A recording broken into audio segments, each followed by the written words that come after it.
Hello दोस्तों, आप सभी का स्वागत है आपके यूट्यूब चैनल केडी क्लास में। और मैं हूं केडी पब्लिक स्कूल संचालक आर्य कुमार। और आज हम लाए हैं आप लोग के लिए भौतिकी लेक्चर चैप्टर से पूरी ऑब्जेक्टिव क्वेश्चन को। तो आप लोग वीडियो में बने रहें और वीडियो के अंत तक देखें। आपकी परीक्षा की दृष्टि से यह क्वेश्चन बहुत महत्वपूर्ण है। हम लोग उसी क्वेश्चन को ही ला रहे हैं जो आपकी परीक्षा में पूछा जाएगा। यह 100% गारंटी है। आप परीक्षा देकर आएंगे और मुझे ज़रूर बताएंगे कमेंट करके, चाहे मिल करके, कि हाँ सर आपका क्वेश्चन लड़ा है कि नहीं लड़ा है। तो चलिए क्वेश्चन नंबर 1 की तरफ चला जाए। क्वेश्चन है, जब कोई प्रकाश एक माध्यम से दूसरी माध्यम में, किस माध्यम में? दूसरी माध्यम में। कह रहा है जब कोई प्रकाश एक माध्यम से दूसरी माध्यम में जाती है तो उसकी दिशा में परिवर्तन हो जाता है, उसे क्या कहते हैं? तो उसे प्रकाश का परावर्तन कहते हैं कि प्रकाश का अपवर्तन कहते हैं कि प्रकाश का वर्ण विक्षेपण कहते हैं। तो मेरे दोस्तों, आपका ऑप्शन बी सही होगा। उसे प्रकाश का अपवर्तन कहते हैं। नहीं, जब कोई प्रकाश किरण एक माध्यम से जब दूसरी माध्यम में जाती है तो उसकी दिशा में परिवर्तन हो जाता है, उसे हम प्रकाश का अपवर्तन कहते हैं। लेकिन यहाँ परावर्तन यहाँ की बात किया जाए, प्रकाश का परावर्तन, तो प्रकाश का परावर्तन आप पहले चैप्टर में पढ़े होंगे। 10वां का पहला ही चैप्टर है प्रकाश का परावर्तन, और उसमें पढ़े होंगे जब कोई प्रकाश किरण किसी चिकनी सतह से टकराकर पुनः अपनी ही दिशा में लौट जाती है, उसे प्रकाश का परावर्तन कहते हैं। लेकिन यहाँ कह रहा है जब कोई प्रकाश किरण एक माध्यम से दूसरी माध्यम में जाती है तो उसकी दिशा में परिवर्तन हो जाता है, उसे क्या कहते हैं? तो उसे हम कहते हैं मेरे दोस्त प्रकाश का अपवर्तन कहते हैं। वर्ण विक्षेपण की बात हम थोड़ी सी कर ले। वर्ण विक्षेपण में होता है कि श्वेत प्रकाश के विभिन्न रंगों में विभक्त होने को वर्ण विक्षेपण कहते हैं। तो चलिए नेक्स्ट क्वेश्चन की तरफ देखा जाए। करे पानी में, किसमें? पानी में रखा हुआ सिक्का, क्या पानी में रखा हुआ सिक्का कुछ ऊपर उठा हुआ प्रतीत होता है केवल? एकदम सही बात है। जब आप पानी में कोई सिक्का को रख देंगे, पानी में किसी छड़ को रख देंगे, पानी में आप अपनी कलम को रख देंगे तो कुछ ऊपर उठा हुआ प्रतीत होता है। या क्यों होता है? प्रकाश के परावर्तन के कारण, कि प्रकाश के अपवर्तन के कारण, कि प्रकाश के वर्ण विक्षेपण के कारण, कि बाल्टी के ऊंचाई कम होने के कारण। तो आपका ऑप्शन सही होगा ये भी, बी नंबर। प्रकाश के अपवर्तन के कारण ही पानी में रखा हुआ सिक्का कुछ ऊपर उठा हुआ प्रतीत होता है। तो आपने देखा प्रकाश के परावर्तन की बात हम लोग करें तो प्रकाश का परावर्तन, तो अभी गया मुझे रोक के तो ना, प्रकाश का परावर्तन की हम बात करें तो प्रकाश के परावर्तन में होता है कि प्रकाश आता है और टकराकर पुनः लौट जाता है। और वर्ण विक्षेपण मैंने अभी बताया कि विभिन्न रंगों में विभक्त होने की घटना को हम वर्ण विक्षेपण कहते हैं। चलिए अगला क्वेश्चन है निर्वात में। किसमें? निर्वात में प्रकाश की चाल कितनी होती है? यह आपकी परीक्षा के लिए अति महत्वपूर्ण क्वेश्चन है, आप समझ जाइए। यह परीक्षा में क्वेश्चन पूछेगा तो पूछेगा, आप इसे VVI मार्कर रखेंगे। तो निर्वात में प्रकाश की चाल कितनी होती है? तो निर्वात में प्रकाश की चाल 3 लाख किलोमीटर प्रति सेकेंड होती है। कितनी होती है? 3 लाख किलोमीटर प्रति सेकेंड। तो अगर हम लोग बात करें 2,25,000 किलोमीटर की, तो यह होता है पानी में होता है। पानी में प्रकाश की चाल, पानी में प्रकाश की चाल जो होती है वह होता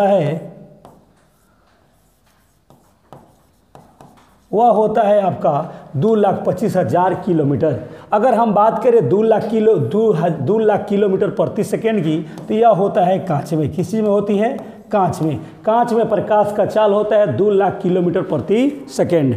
तो और 3,30,000 किलोमीटर यह किसी चीज़ का नहीं है, यह आपका पूरी तरह ऑप्शन गलत है। तो आपका ऑप्शन क्या सही होगा? तो प्रकाश का निर्वात में प्रकाश का चाल 3 लाख किलोमीटर प्रति सेकेंड होता है। सबसे अधिक प्रकाश की चाल निर्वात में ही होता है। चलिए अगला क्वेश्चन है मेरे दोस्त, करें पानी में प्रकाश की चाल कितनी होती है?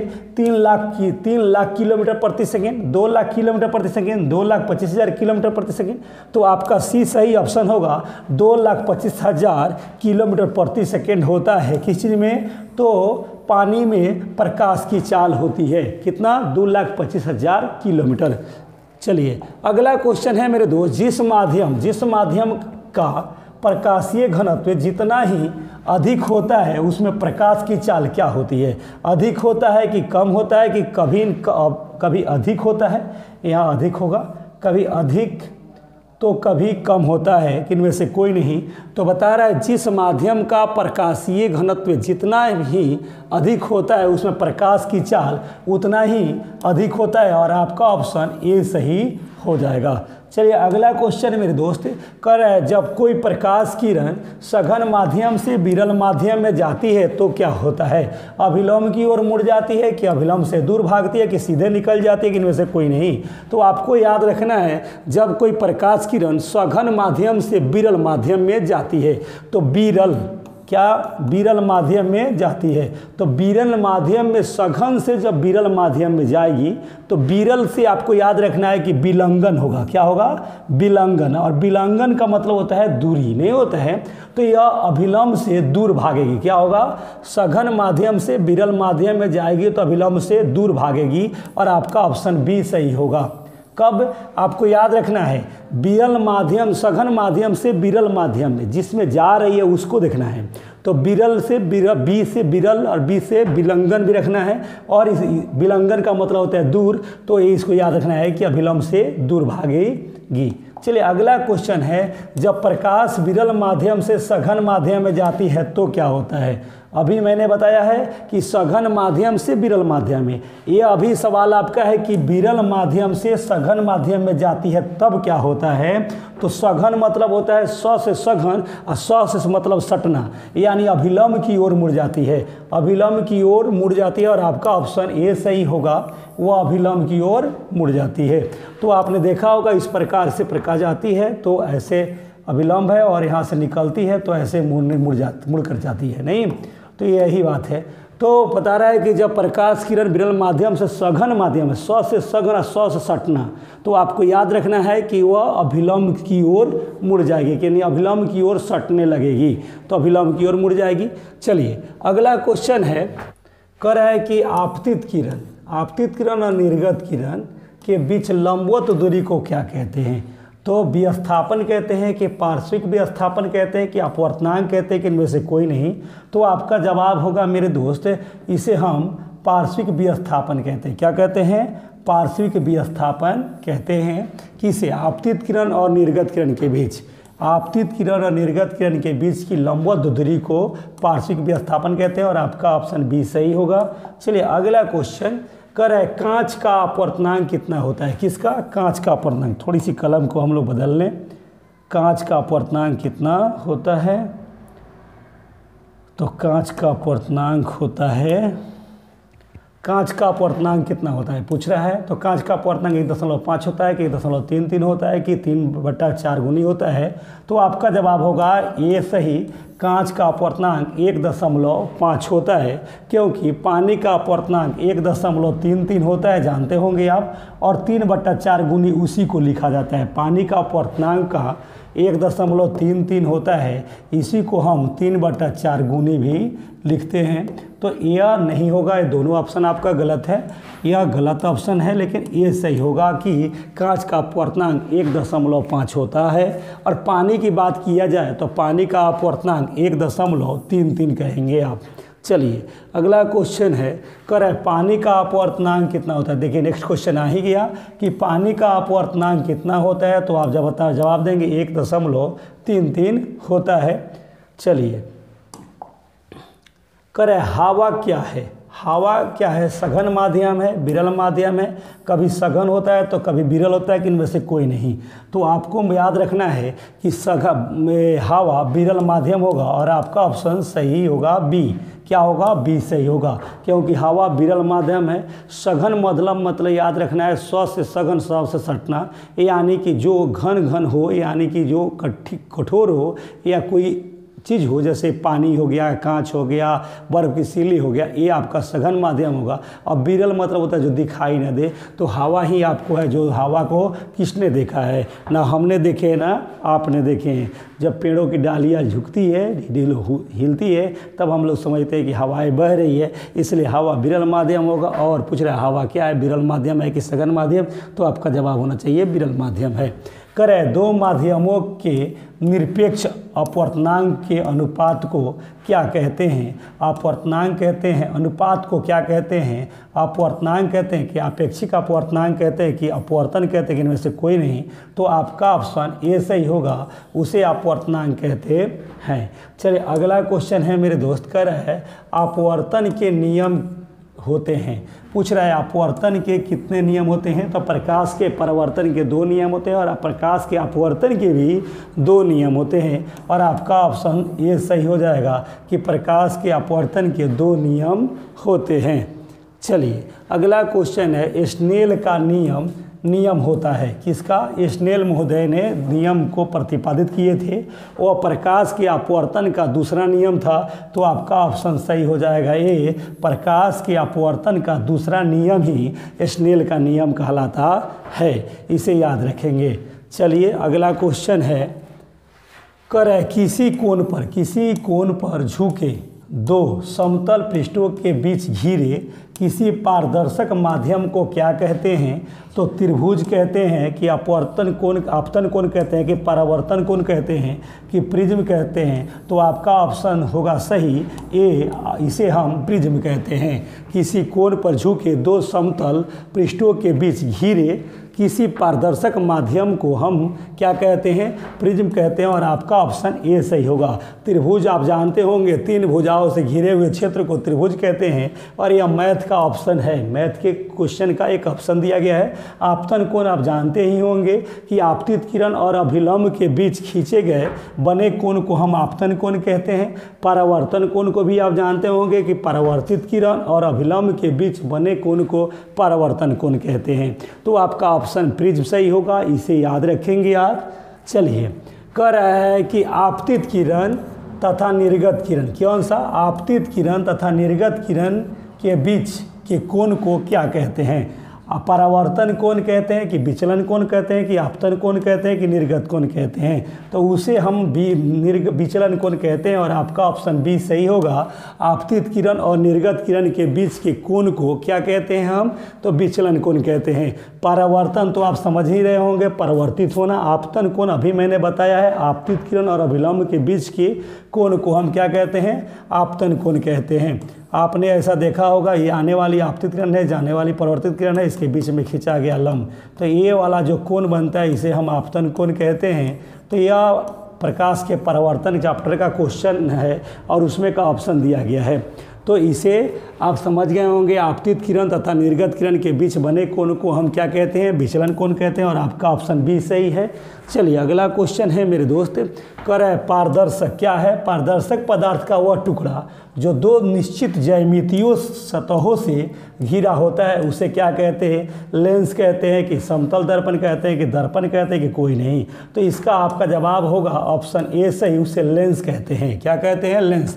पारदर्शक पदार्थ का वह टुकड़ा जो 2 निश्चित ज्यामितीय सतहों से घिरा रहता है उसे हम कहते हैं लेंस। और आपका ऑप्शन ए सही होगा। समतल दर्पण की बात किया जाए तो आपको प्रकाश के परावर्तन मैंने बताया है। अगर आपने उस वीडियो को प्रकाश का परावर्तन नहीं देखे हैं तो ज़रूर जाकर देखें। मेरी इसी वीडियो के लिंक में डाला हुआ है उसका भी लिंक, और आप उसे डिस्क्रिप्शन में जाकर देख सकते हैं। यह समतल दर्पण के बारे में बताया गया है। जिस दर्पण का सभी सतह समान समतल हो उसे समतल दर्पण कहते हैं। दर्पण उस परावर्तक सतह को कहते हैं जिसका एक भाग कलई किया हुआ हो और कोई नहीं, तो ऑप्शन है ही नहीं। तो आपका लेंस सही होगा। चलिए अगला क्वेश्चन है मेरे दोस्त कि लेंस कितने प्रकार के होते हैं? तो आपने दर्पण जिस प्रकार पढ़े थे, मैं इसलिए दर्पण और लेंस को लेकर चल रहा हूँ साथ में, ताकि आपकी जो मैंने होता है ना कि तुलना मैं करते चलूँ, कंपैरिजन करते हुए चल रहा हूँ, ताकि आप गलत ना हो पाएँ। लेंस को दर्पण समझ रहे, दर्पण को लेंस, इसलिए मैं दोनों को लेकर चल रहा हूँ। तो पूछ रहा है लेंस कितने प्रकार के होते हैं? तो लेंस 2 प्रकार के होते हैं। दर्पण मुख्य रूप दर्पण होता है गोलीय दर्पण, वह 2 प्रकार के होता है। जबकि दर्पण की बात किया जाए तो दर्पण 3 प्रकार के होंगे, समतल दर्पण, उत्तल दर्पण और अवतल दर्पण। जबकि गोलीय दर्पण की बात किया जाए तो गोलीय दर्पण 2 प्रकार के होते हैं, उत्तल और अवतल। उसी प्रकार लेंस कितने प्रकार? तो लेंस आपका 2 प्रकार के होते हैं, 2 प्रकार के होते हैं। एक का नाम है उत्तल दर्पण, उत्तल लेंस होता है, इसका आकृति आपने ऐसा देखा होगा, यह उत्तल लेंस का है। और एक होता है अवतल लेंस। कौन होता है? अवतल लेंस होता है, और इसकी आकृति आपने अपने किताबों में इस प्रकार जरूर पढ़े होंगे कि आपका अवतल लेंस है। तो लेंस कितने प्रकार के होते हैं? 2 प्रकार के होते हैं। चलिए अगला है सवाल, किस लेंस को पतला लेंस कहते हैं? किस लेंस को पतला लेंस कहते हैं? उत्तल लेंस को कहते हैं कि अवतल लेंस को कि दर्पण को कि कोई है नहीं इसमें का? तो आपका जवाब होगा बी सही। अवतल लेंस को पतला लेंस कहते हैं, क्योंकि अवतल लेंस का फिगर इस प्रकार होता है और यहाँ यह बीच में जो भाग होता है यह पतला होता है, इसीलिए इसे अवतल लेंस को पतला लेंस भी कहा जाता है। अगला सवाल है, लेंस को घेरने वाली गोलीय सतह के केंद्र को कहते हैं? क्या कहते हैं? वक्रता केंद्र कहते हैं, वक्रता त्रिज्या कहते हैं कि मुख्य अक्ष कहते हैं कि कोई नहीं? तो आपका जवाब ये सही होगा, उसे वक्रता केंद्र कहते हैं। क्या कहते हैं? वक्रता केंद्र कहते हैं। लेंस को घेरने वाली गोलीय सतह के केंद्र को वक्रता केंद्र कहते हैं और मिलाने वाली रेखा को वक्रता त्रिज्या कहते हैं। चलिए अगला सवाल है, जब प्रकाश विरल माध्यम से सघन माध्यम में जाती है तो विरल माध्यम से सघन माध्यम में, तो आपने देखा कि अभिलंब की ओर मुड़ जाती है। क्या होती है? अभिलंब की ओर मुड़ जाती है, अभिलंब से दूर भागती है, अभिलंब की ओर मुड़ जाती है, और आपका ऑप्शन ए सही होगा, यह अभिलंब की ओर मुड़ जाती है। चलिए अगला सवाल है आपका, कौन सा लेंस हमेशा आभासी प्रतिबिंब बनाता है? उत्तल लेंस है कि अवतल लेंस है कि समतल लेंस है कि इनमें से कोई नहीं? तो आपका ऑप्शन बी सही होगा, अवतल लेंस है जो हमेशा आभासी प्रतिबिंब ही बनाता है। और उत्तल लेंस है यह नज़दीक रखने पर, उत्तल लेंस है जो ध्रुव और फोकस के बीच रहता है तब यह आभासी बनाता है, नहीं तो हर समय वास्तविक बनाता है। उत्तल लेंस ही वास्तविक और आभासी दोनों प्रकार के वास्तविक और आभासी प्रतिबिंब बनाता है। कौन बनाता है? जो उत्तल लेंस है यही वास्तविक और आभासी प्रतिबिंब बनाता है। लेकिन यह सवाल है, कौन सा लेंस हमेशा आभासी प्रतिबिंब बनाता है, हमेशा आभासी बनाता है? तो आपका जवाब होगा अवतल लेंस है। चलिए अगला क्वेश्चन है, उत्तल लेंस कैसा प्रतिबिंब बनाता है? आभासी बनाता है कि वास्तविक बनाता है कि वास्तविक और आभासी दोनों बनाता है कि इनमें से कोई नहीं? तो आपका जवाब सी सही होगा। उत्तल लेंस मैंने अभी जस्ट बताया है कि उत्तल लेंस है ये वास्तविक और आभासी दोनों प्रतिबिंब बनाता है। जब ध्रुव और फोकस के बीच होता है तब यह आभासी बनाता है, बाकी सभी बिना वास्तविक प्रतिबिंब बनाता है। तो यह वास्तविक और आभासी प्रतिबिंब केवल उत्तल लेंस ही बनाता है, जबकि अवतल लेंस है वह आपका आभासी प्रतिबिंब ही बनाता है। चलिए अगला सवाल है आपका, किस लेंस की फोकस दूरी धनात्मक होती है? तो किस लेंस की फोकस दूरी धनात्मक होती है? तो आपका जवाब होगा उत्तल लेंस की फोकस दूरी धनात्मक होती है, जबकि अवतल लेंस की फोकस दूरी ऋणात्मक होती है। तो उत्तल लेंस की फोकस दूरी है वह हमेशा धनात्मक होती है। चलिए अगला सवाल है आपका, निम्नलिखित में कौन सी वस्तु वास्तविक प्रतिबिंब बना सकता है? अवतल लेंस है जो वास्तविक प्रतिबिंब बना सकता है कि उत्तल लेंस है कि कांच की समतल पट्टी है कि इनमें से कोई नहीं? तो आपका जवाब होगा उत्तल लेंस है जो वास्तविक प्रतिबिंब बनाता है। क्या बनाता है? वास्तविक प्रतिबिंब बनाता है। चलिए अगला सवाल है मेरे दोस्त, उत्तल लेंस होता है, क्या होता है?